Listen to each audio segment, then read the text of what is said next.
You already know what I'm going to tell you, right? Good.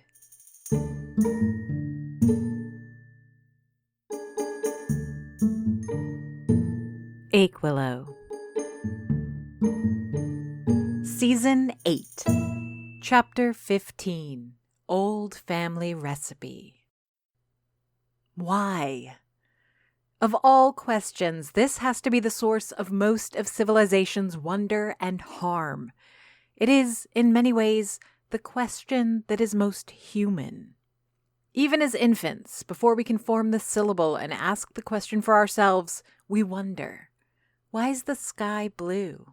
Why is the blanket soft? Why does the moon move over our heads the way it does?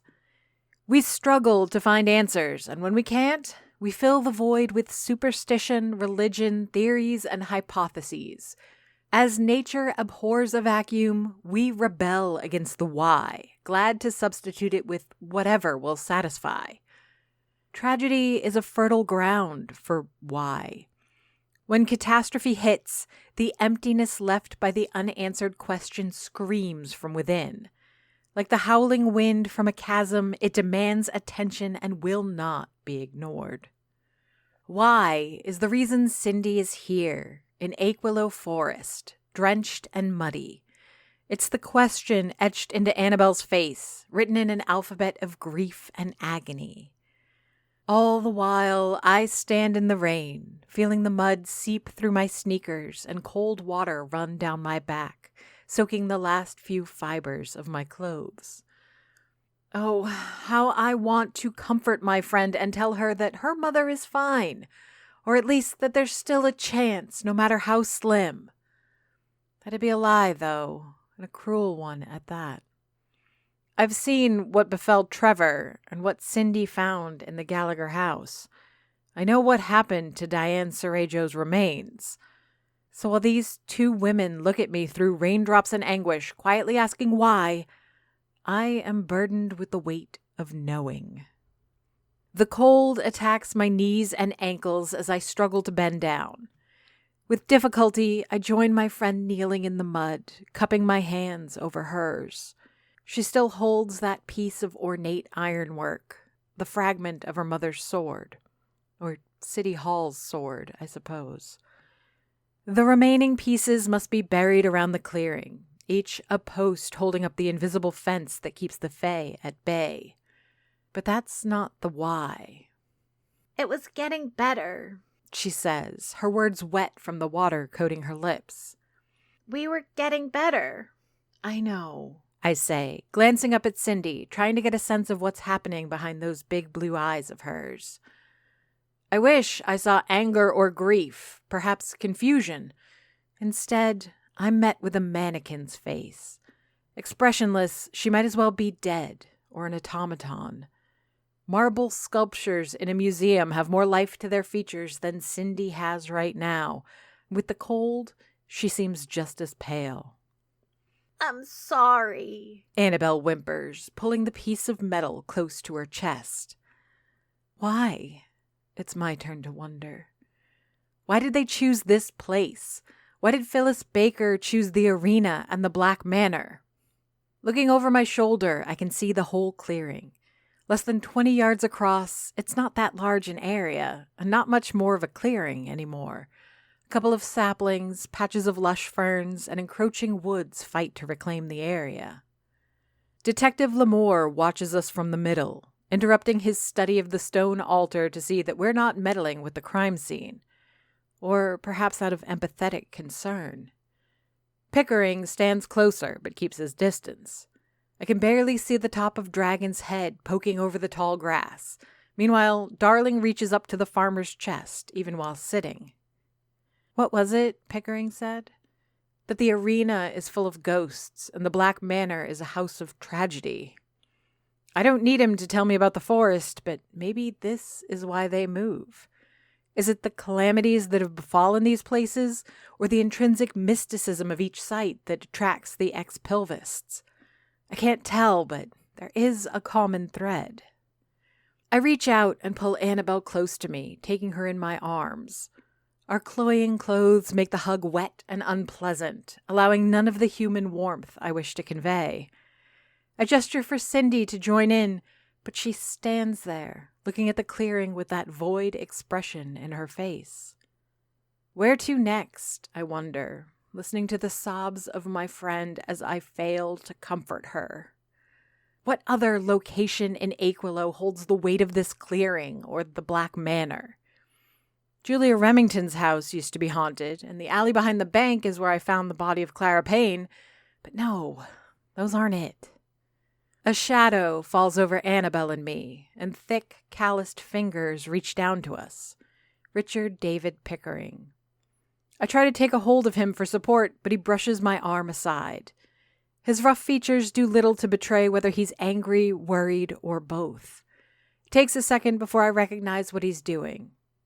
I'm fine, or as fine as I can be, but Annabelle is going through a crisis. The tragedies and calamities of Aquilo that I've been cataloging mean nothing to her right now as she goes through her own. The farmer's hand isn't for me.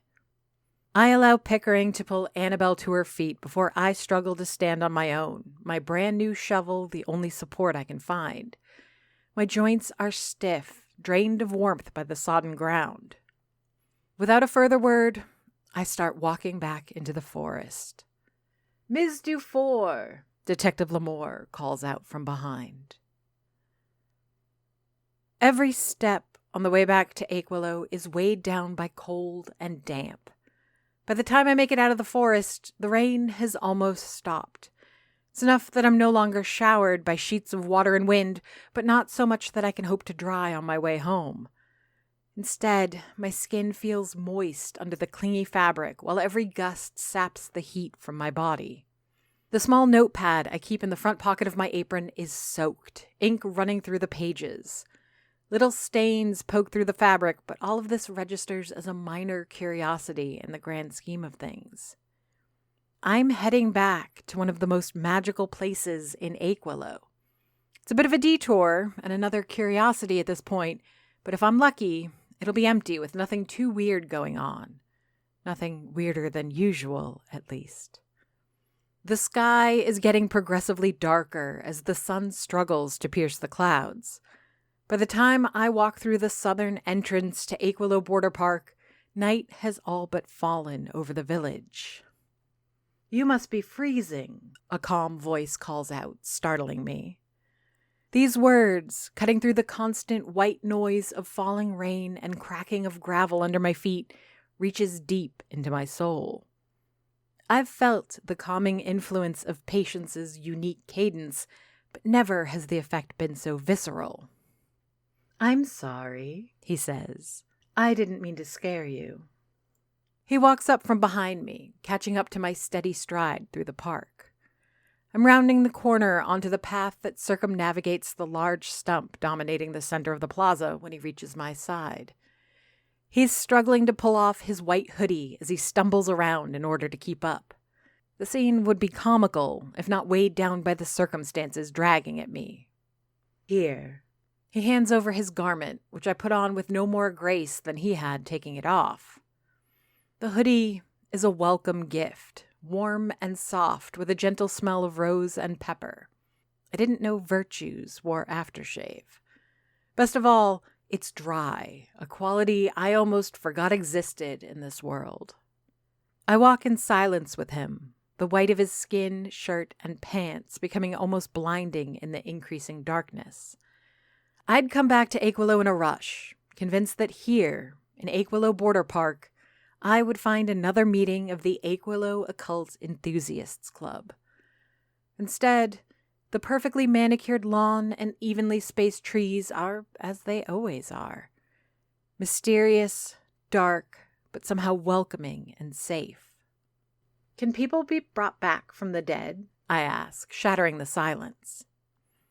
After all, that's what they want, isn't it? What Phyllis Baker, greed, and pride are plotting. I've run out of people in a position to answer, and Patience has shown himself to be unexpectedly knowledgeable about such esoteric topics.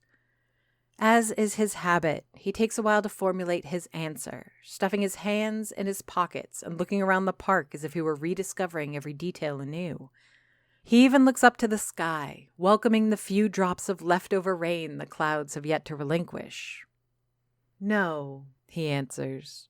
"We may see through the veil, even be heard sometimes, but death has strong fingers and does not unhand the deceased without a fight. Nor does it allow for the slow march towards his home to be halted."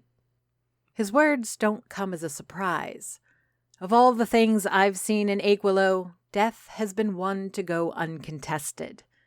At every opportunity, the pale man's shadow has fallen on those unfortunate enough to meet with misfortune. Clara Payne, Diane Sarajevo, Doris, Trevor, and very likely Veronique Lagacé, too. Except death did allow a reprieve once, all in exchange for a bowl of soup. "Someone's trying to resurrect Philomène Dufour," I explain. "They're running out of time, though, and I thought they'd be having their next meeting, or ritual, here." "Here?" Patience seems taken aback by the implication, as if the idea of terrible magics performed here were as preposterous as eating broken glass. "All their meetings have been at a place with supernatural history. What place has more magical roots than here?" He doesn't answer, letting my words echo and repeat in my head with each step we take. Looking at the stump, I remember a vision of a full-grown tree in its stead. I know the people who come here, each more bizarre than the next. Citizens of Aquilo only by night, rumors and memories by day. The park is a place of mystery, of that there is no doubt. But is it as magical as I think? Or is there somewhere with an even stronger claim? "I have to go," I mumble, hastening my steps as realization sets in. A hand clasps my wrist, holding me in place. The hold feels unbreakable, like the fingers of a marble statue wrapped around my arm, but it's the words accompanying them that cement my feet to the ground. "Don't," Patience says, a command filled with warning and compassion in equal measures. "You won't like what you find there." Looking into those calm, gray eyes of his, I look for a reason to obey. Again, he knows more than he's telling, serving up his knowledge in portions worthy of an appetizer. Thinking back on my evening at the Black Manor, my desire to run off feels foolish, but what else am I supposed to do? I have to know for sure. "Is Veronique Lagacé still alive?" I ask, hoping that his answer, one way or another, will spur me in the right direction. Patience doesn't offer an answer. Instead, he allows his features to harden. He frowns, something I don't think I've ever seen him do, and his grip gets ever tighter to the point of causing me pain. He sees me wince and releases his fingers a little, allowing me to pull my arm free. I expect to see regret in his face, some sort of apology etched upon his features, but he remains resolute.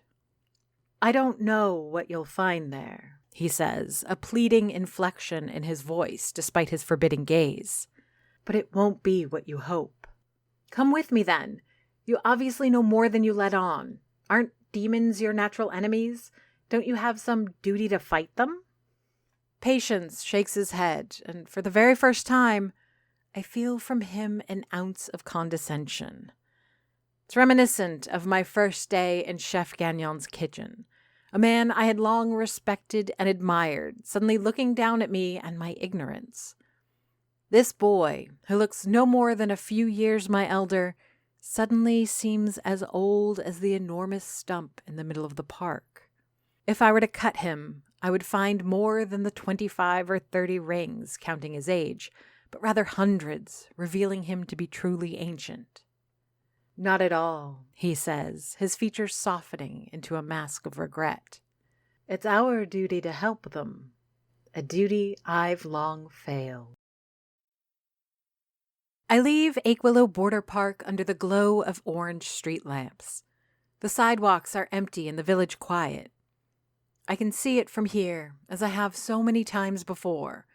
Only a block away from the park is the most magical place in town, and and I suppose not without its fair share of tragedy.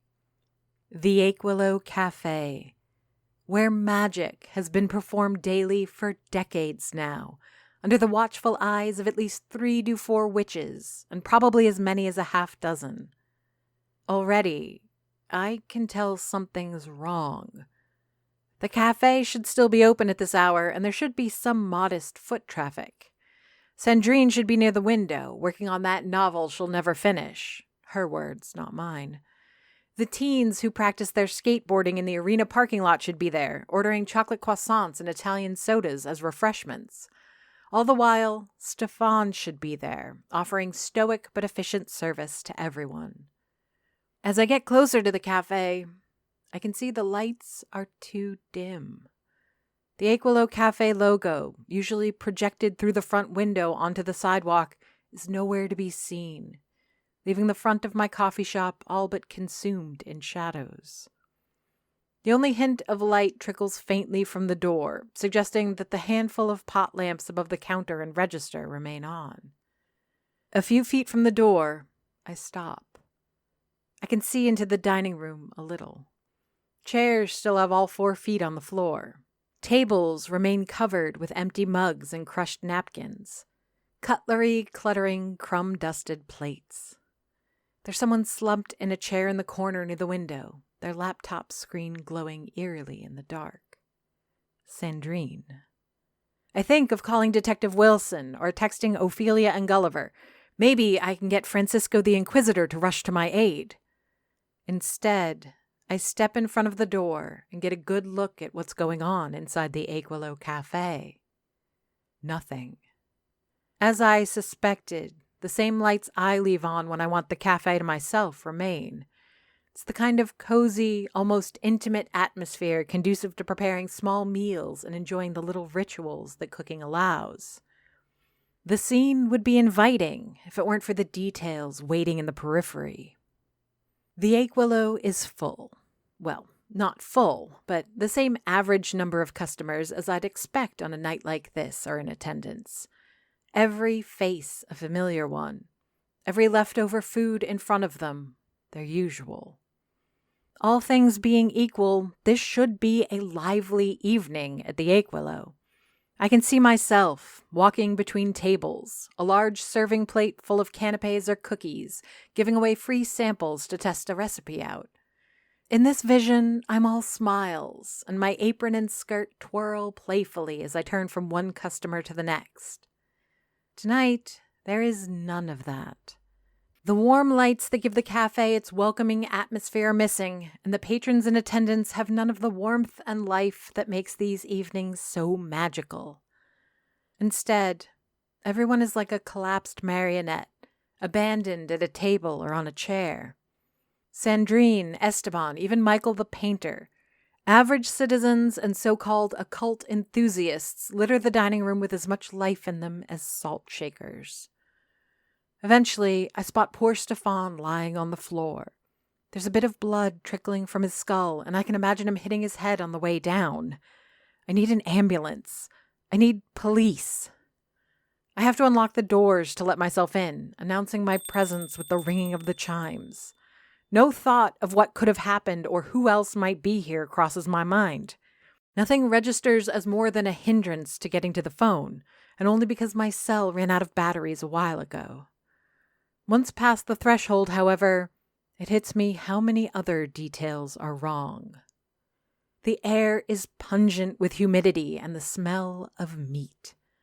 It's not an unpleasant aroma. It's the kind of odor that tickles in the back of the nose with memories of stews and braised pork.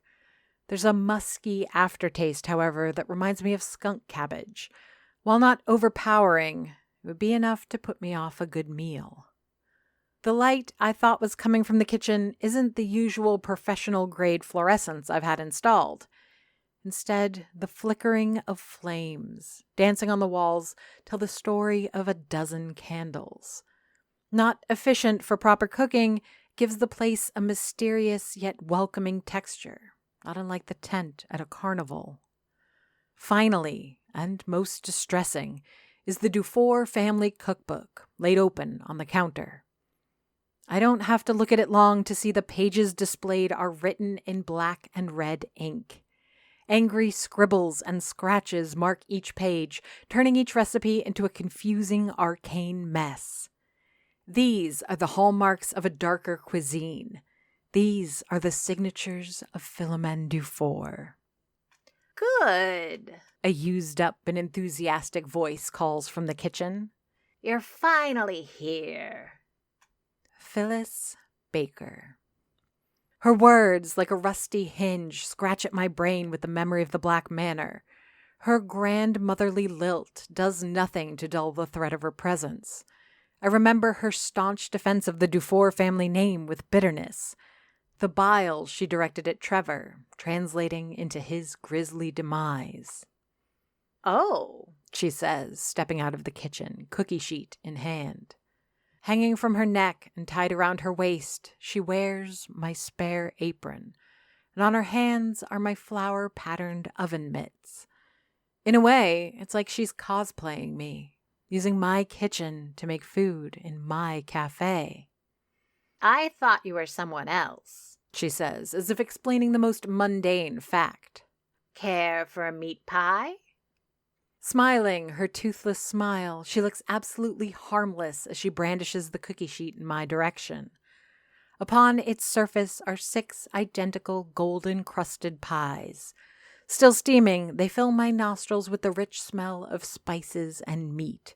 As inviting as the warm food is, especially after such a cold, wet, and miserable day, I recoil. Oh, She continues, setting the still burning cookie sheet on my beautiful wood counter. don't worry. It's not the pies that got 'em. I only just made those. I made some chamomile scones for that lot.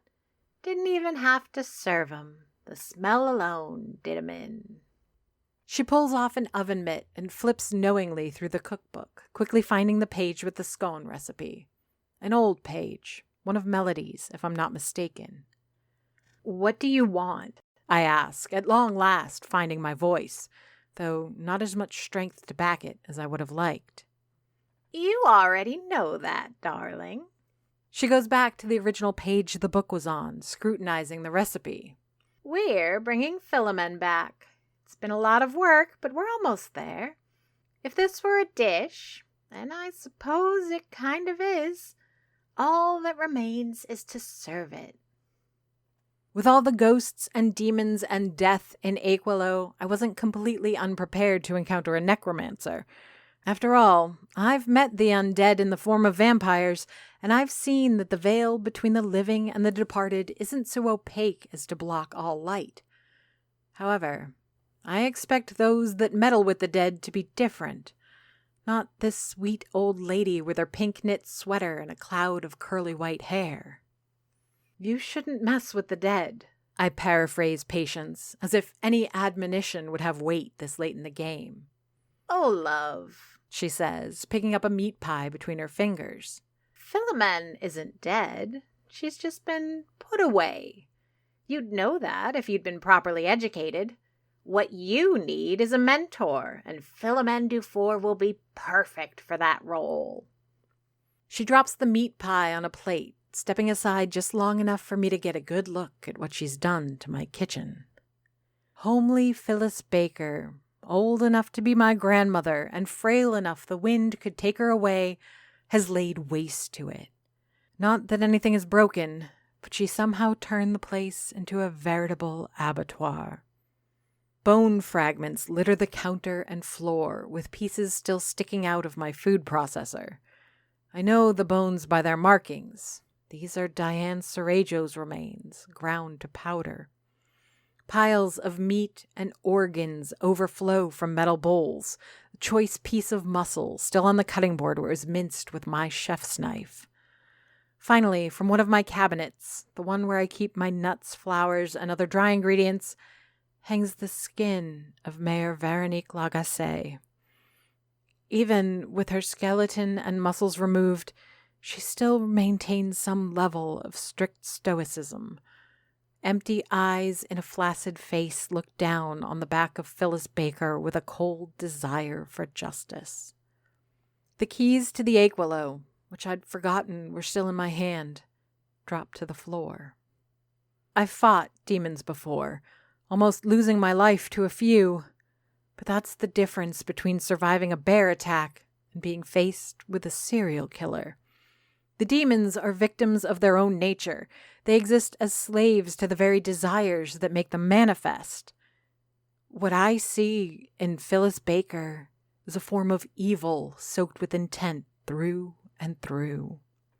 Ah, yes, She says, looking over her shoulder as she cuts through her meat pie with the side of her fork. You know as well as any chef how it is with making omelets. She takes a bite of the pie, light and crispy crust flaking off on her lips. Bile rises from the depth of my stomach, burning its way up my throat and into my mouth.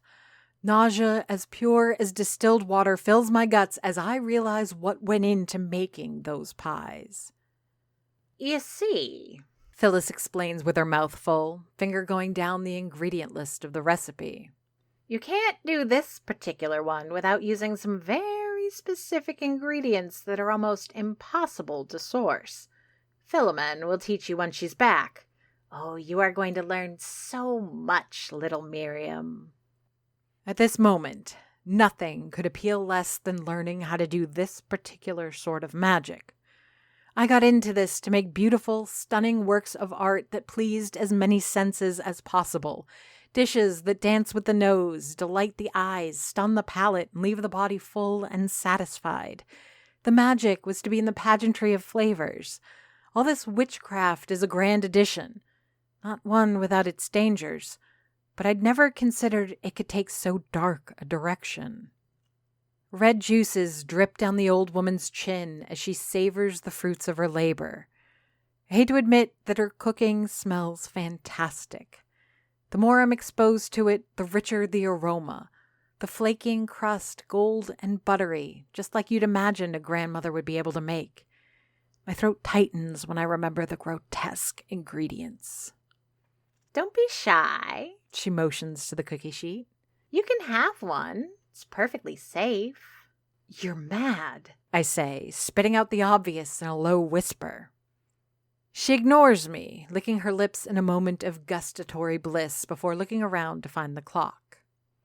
Where could he possibly be? She says, her voice turning into a growl as something dawns upon the old woman. Oh, those little gremlins. More strongly than I thought her capable, Phyllis Baker slams her bony hand on the counter. The cookie sheet bounces and one of the remaining pies topples and falls. It splits open, leaking meat juices onto the counter. With far more celerity than a woman that age should be allowed, she steps into the kitchen to retrieve my chef's knife, storming to the back door of the Aquilo Cafe and tossing the heavy door open. Vermin. She growls, sharp, bloody knife in her right hand and a fist of impatient anger in her left. I hear the hiss of a half-dozen raccoons defying the old woman. That's when a terrible idea dawns on me. Shaking free of my torpor, I take advantage of this short window of opportunity. There's no big, complicated plan. I don't have a strategy beyond the most obvious gambit. I'm going to elbow the old woman out the back of the Aquilo Cafe, lock the door behind her, and call every kind of backup I can think of. Ophelia, Gulliver, Aaron Wilson, I'll even get Helen Edna Notary Public to join the cavalry.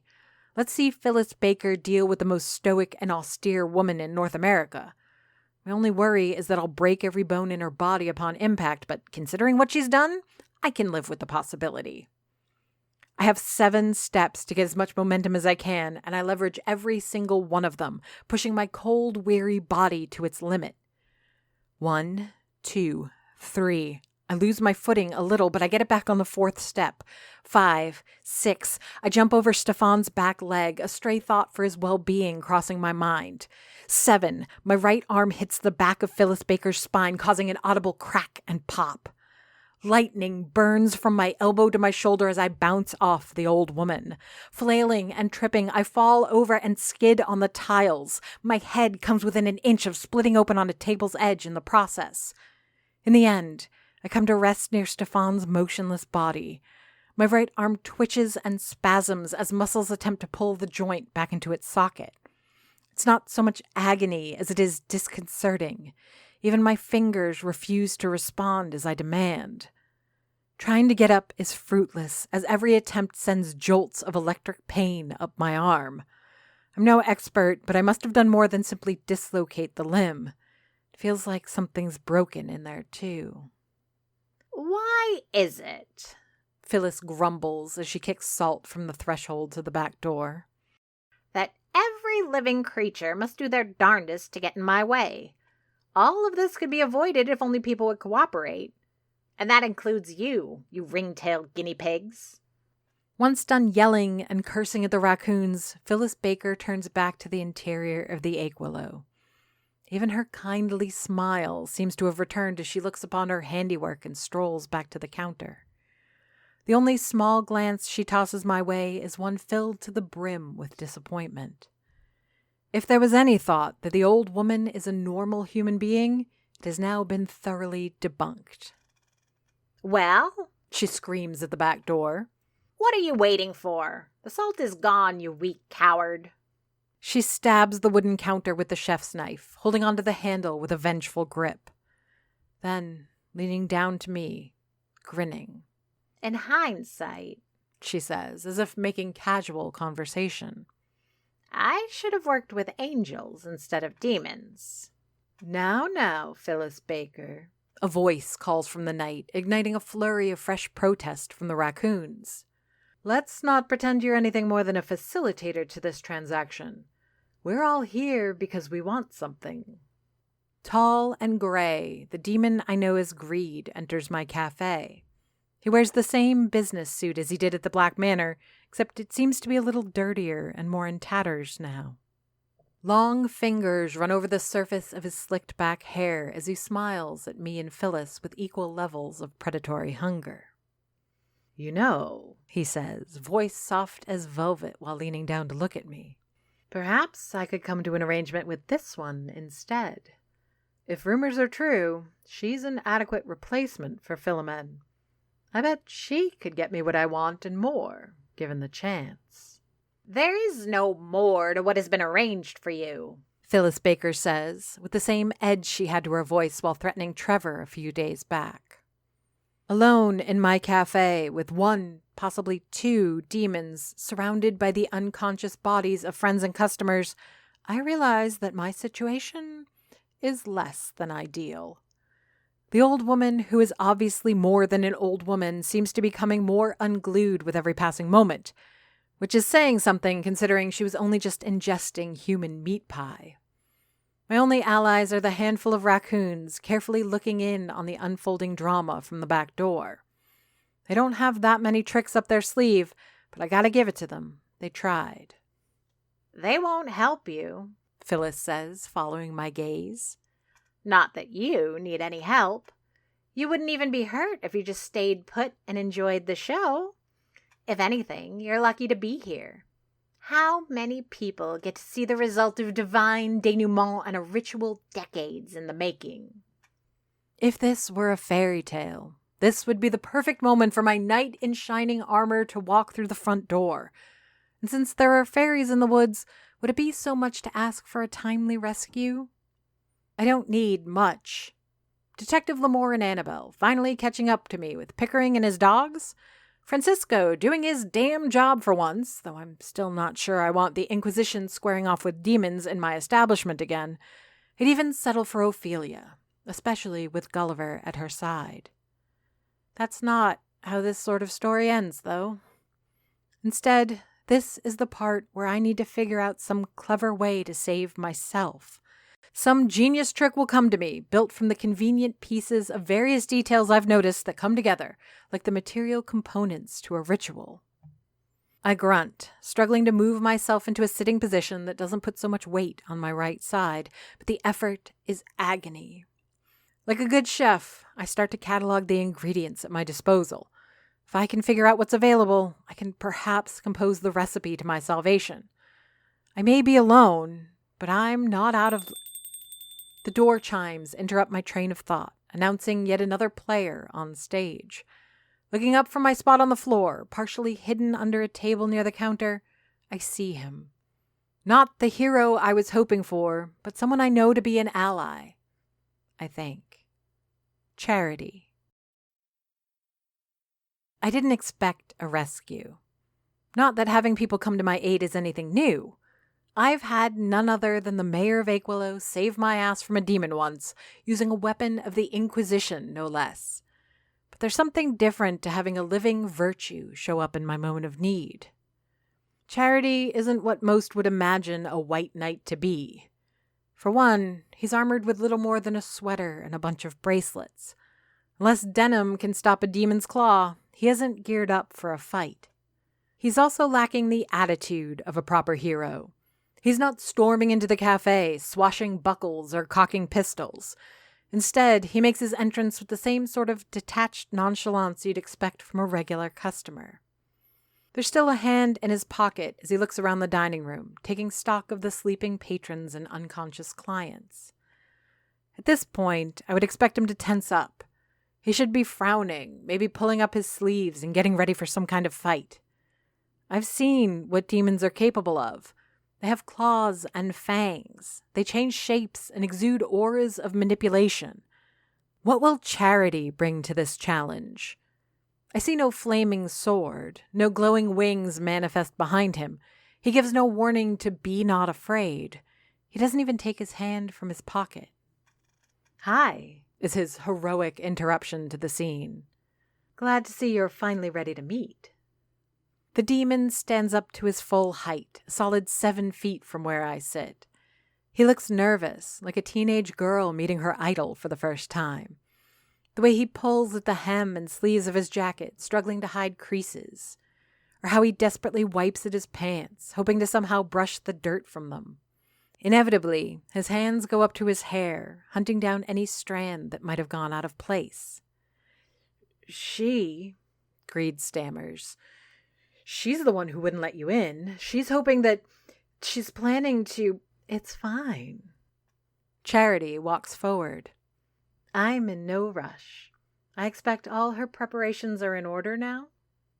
Greed steps forward, clasping his hands together as if he were ready to fall to his knees in prayer. There's a forced restraint to his movements, drawing a tremor from the tip of his limbs. I swear he's about to start crying. "You're really going to do this? For me?" Like a child afraid of betrayal, Greed takes his step back. Although he towers over Charity, looking far more sinister than the virtue, he looks afraid. Not of Charity as a force unto himself, but rather in the way an abuse victim becomes around strangers. It's the possibility of deception he recoils from. Gentle, as if he was about to pick up a wounded bird, Charity extends a hand. Only now does he give the situation any measure of gravitas. Bodies strewn about did not bother him, nor did the smell of blood or even my distress. Would the sight of half-ground bones and hanging skin have disturbed, or is the demon Greed his only concern? "Charity," I plead, uncertain of what it is I'm witnessing. Finally, the virtue looks in my direction. There's a hint of surprise in his features, a thin eyebrow perking up just a little. I want him to help or to explain, but there's no time.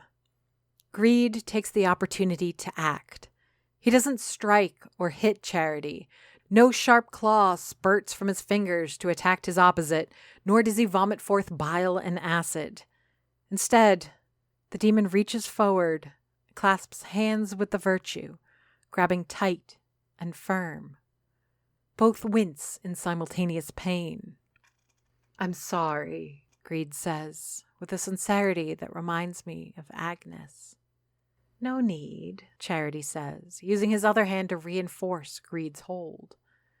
Finally, Greed does the one thing I would have assumed impossible for a creature such as he. A trembling smile on his thin lips, a tear rolling down his cheek, he whispers, "Thank you."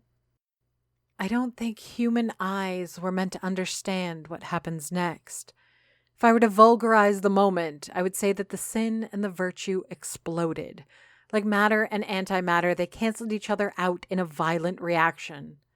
There was no flash of light without an equal part of void. It's as if everything and nothing tried, for the briefest of instants, to coexist. The world stopped to be, and all the sounds, smells, and even tastes of the Aquilo Cafe vanished. Even the pain in my arm was soothed in that moment, only to return as reality reaffirmed itself in a silent thunderclap. This was not the confrontation I was prepared to see, nor was it the way I expected a demon to die. But someone was ready. Phyllis Baker had anticipated this moment, prepared for it, and somehow knew exactly how it would transpire. As the strange energies of charity and greed's mutual annihilation started to dissipate, she inhales. Knife still in hand, Old Lady Baker breathes deep, sucking in every note of light and void she can. It feels like the very earth shakes as she pulls in the air. Meanwhile, I try to hold my breath, attempting to take in as little of the residue as possible. The old woman's body spasms and trembles, her limbs stretching and her skin pulled by the sudden transformations. The pain must come as a surprise, or at least it manifests in unexpected intensity. I try again to crawl and slide my body away from the counter, pushing tables and chairs aside in the process. Each time my right arm so much as brushes against a piece of furniture, fresh agony burns beneath my skin. In that way, Phyllis and I are the same, suffering in the wake of events. Except where I seek escape, she's savoring rebirth. Taking the knife, Old Lady Baker puts the tip on the skin of her forehead. Without warning and obviously feeling every inch of it, she pulls the blade down the middle of her face, splitting the skin like that of a boiled peach. She keeps going, reaching down her neck to her chest, ripping away her clothes as she keeps cutting and cutting. Fortunate for her that I keep my tools sharp, but it seems to do nothing to dull the agony. At long last, she drops the knife, preferring instead to pull at the skin with her own fingers, a frenzied escape from her own body. There's no blood under Phyllis Baker's epidermis, no fat or organs or muscles. Instead, crawling out of the old lady is another, completely different woman. Also old and just as naked, this new entity is thinner, taller, and with sharper features. I know this woman pulling the remains of Phyllis Baker as a lizard might shed its scales. She's the crone from the mirror made flesh, the vision in my nightmares, the mad Dufour witch that killed Doris and Diane Sarajevo. Philomene Dufour. And with that, my wits battered and my body wounded, I pass out. The chimes of the Aquilo sing their song, announcing yet another customer to the cafe. There's an energy to the morning that I haven't felt in over a month, the kind of joyous excitement that only comes with the arrival of a new season. Customers are going in and out, each greeting me with a smile or a wave of the hand. They order their usuals without fault and supplement with food and drinks, leaving generous tips in the process. There's also a smell in the air, not only of rich butter and delicious sugars, but of cleanliness, like fresh lemons squeezed over the tiles of the entire cafe. From the register, I serve my patrons, plating their food and serving their drinks. From the corner of my eye, I can look into the kitchen and see the new stove and new food processor. The shelving that used to be in the back was moved closer to the front, and the walls were given a fresh coat of paint. Gone is the light cream, replaced instead by a deeper, warmer brown that reminds me of raw sugar. My arm still hurts a little, and I've yet to regain the full range of motion, but I've been able to draft some assistance in keeping the kitchen going. Ophelia, of all people, has been of shocking help replacing my hands when needed. For all her faults, she's good at following instructions and meticulous. Mind if I get a couple of cupcakes and another wrap to go? Michael the painter asks, a beaming smile splitting his face. I look around the dining room of my cafe. There must be 24 people here, some of whom I know were part of summoning Philomene back, and others who I can only wonder about. Sure, I say, failing to muster my usual enthusiasm. How's the arm coming? He asks, fumbling for his wallet. Any better? Sure, I repeat, putting cupcakes in a box before going back to fetch his wrap. I force a smile onto my face and try to look more tired than suspicious. I don't think he buys it, but Michael pays and leaves with his purchase. I sigh, watching him walk down Rue Principale under the warm autumn sun. His content smile adds to the weight of my worry, the weight I've been carrying ever since my arm was broken. Less than 2 weeks ago, we buried one of our mayors, one of our village's protectors and administrators. The hearse carrying the Honorable Veronique Lagasse's remains to her final resting place rode down the very street where Michael is grinning right now. Eric and I went up to Montreal, where I had to endure Trevor's funeral. A veritable festival of awkwardness, that was. Even with the score of friends that came to support Cindy, she still wound up gravitating to me for comfort. She filled my ears with undeserved gratitude. Thank you for being there for me, and I'm glad you made it. I'm sure Trevor appreciates it. I did my best to be gracious, but that isn't my specialty. I would have done a better job of expressing my grief if they'd let me cater the wake, but judging by the attitude of Trevor's parents, that wasn't even a brief consideration. Good old Martin and Cynthia. The best they could do was take a break from their grief to sneer at their disdain in my direction. From their attitude, you'd think I skinned Trevor myself. An odd silver lining were my 2 detective friends. Julien Lamour made little fuss about finding dead bodies in my kitchen. Not that he didn't put me through the ringer and drown me in a deluge of questions, but never did he give the impression that I was a suspect or even a person of interest. Considering the circumstances, that was awfully generous of him. Of course, that meant I had to be completely honest with him. How much he believed and how much he still doubts, I'm sure I'll find out eventually. Aaron Wilson was another story. To him, the interrogation felt more like a confessional. None of the victims were in his jurisdiction, so in a way, all of this was a courtesy call. However, I had to admit that I failed. The detective asked me if I had the situation under control, and I foolishly thought I did. The version of the story I gave him was far more edited, but in the end, it doesn't matter. I don't think Detective Wilson will be giving me the benefit of the doubt next time I'm caught grave robbing. "Girl," Olivia says from across the counter, startling me in the process. "Is this what you're wearing to cheer your friend up?" I shake my head, as much to escape my musing as to get the cobwebs out of my brain. Again, I look at my dining room, hoping to find an anchor, but the joyous mood threatens to set me adrift again.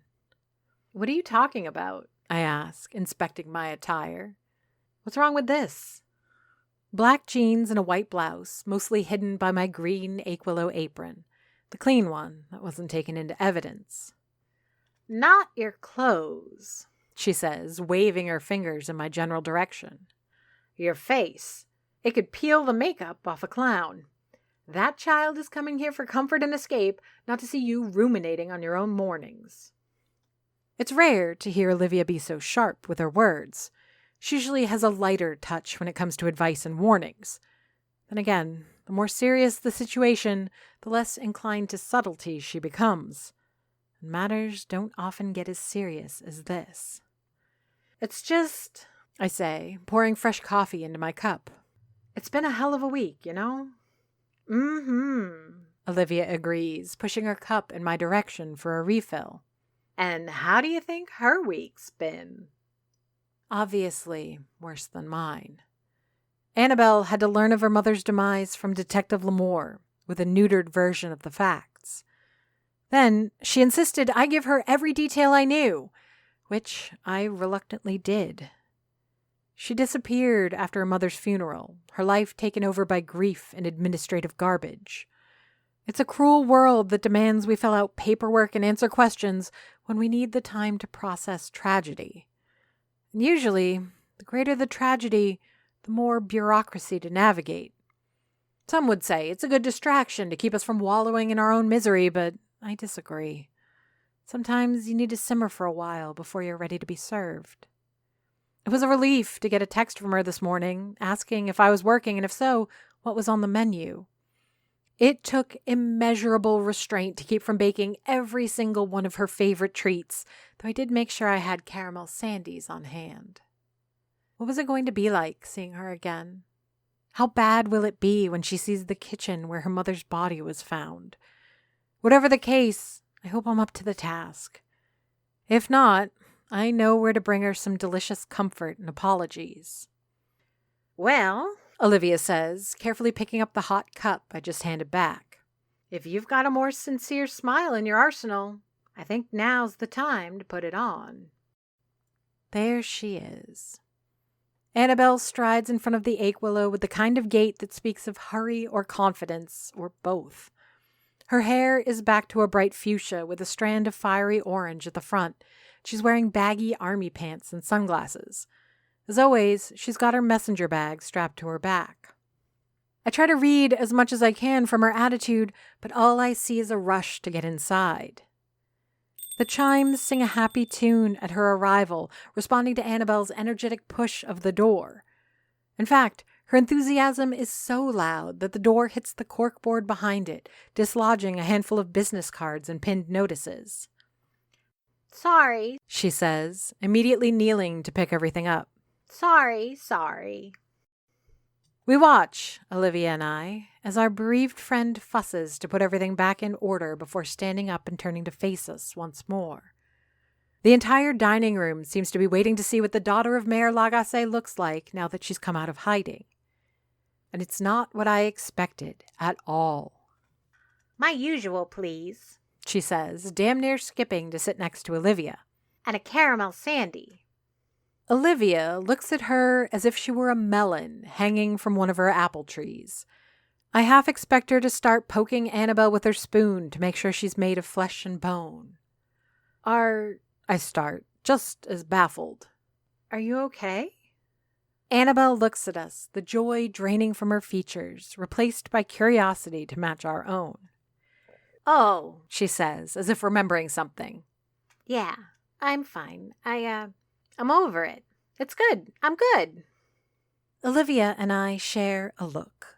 Mine is of confusion, but I can see the accusation in my friend's eyes. The way she frowns and tilts her head, I can feel the blame thick in that look.